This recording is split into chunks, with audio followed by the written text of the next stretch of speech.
Have you ever noticed differences in the way the people around you communicate?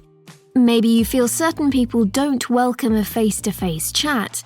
Maybe some people take a long time to respond to a text. Of course, people have always communicated in different ways. But over the last 40 years, technology has totally changed how people of different ages communicate. Take the baby boomers, the generation who grew up before the internet or personal computers existed. This generation does use social media to see what family and friends are doing and post pictures, but they normally prefer face-to-face communication and phone calls to messaging. Next, there was Generation X. There was no internet when they were at school, but they grew up with much more technology than boomers.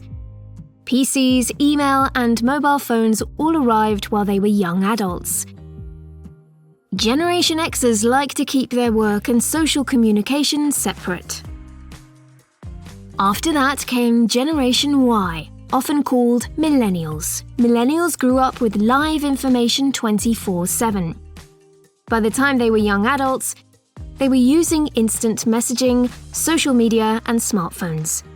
Millennials expect fast and constant communication. In fact, 75% of them don't answer phone calls because they take too long.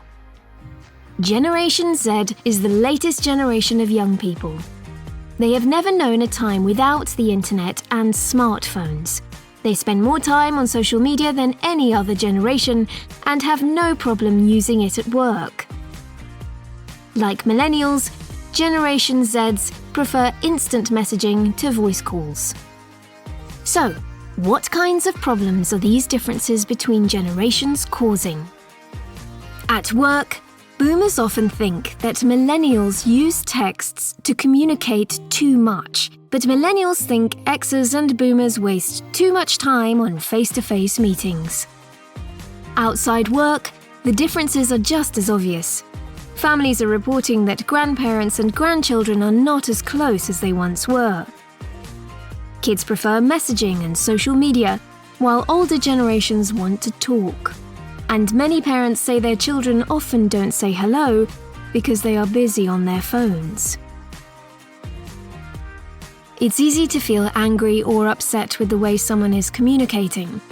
But if you do, try to remember that different generations have grown up with different technologies.